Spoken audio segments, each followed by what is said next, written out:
Born to Grazio Forgione and Maria Giuseppa D'Annunzio, a farming family in Pietrelcina on May 25, 1887.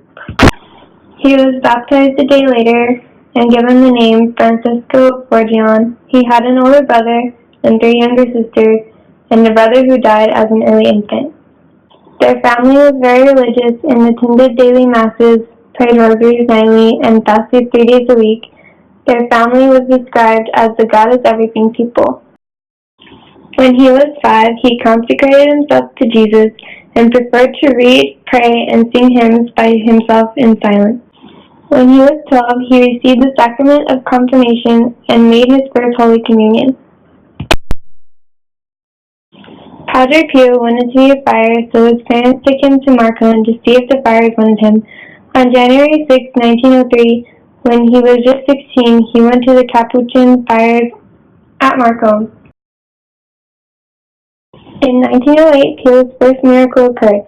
He had some chestnuts for his aunt, and she kept the bag they were in. One day she lit a candle, and it fell over and burnt her face.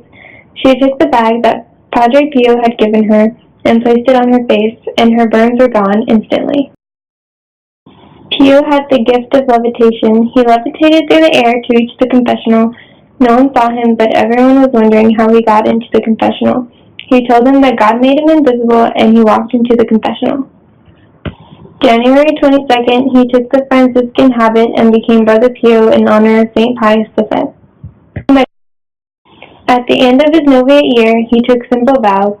He made his first profession of poverty, chastity, and obedience in 1904.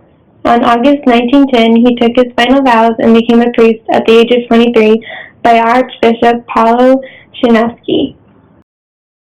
Pio said that he conversated with Jesus, the Madonna, his guardian angel, and got attacked by the devil. On September 20th, 1918, he began to see figures appearing and piercing his heart with a lance, which led him to scream out in pain. Friars came to him and saw him unconscious with the stigmata. The blood from his wounds smelled like flowers. This is called the gift of bilocation. He was the first priest to bear the stigmata. His stigmata wounds were invisible at first, but they were very painful. 3 years later, they became visible and everyone could see them.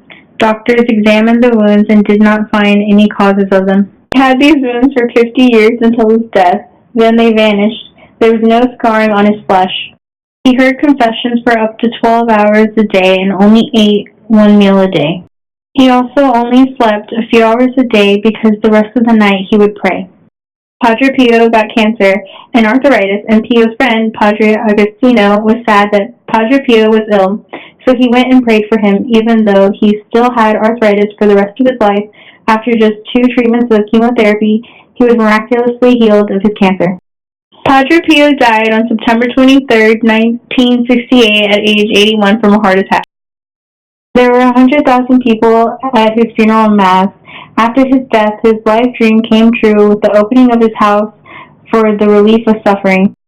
On June 16, 2002, 34 years after his death, Pope John Paul II canonized him in Rome.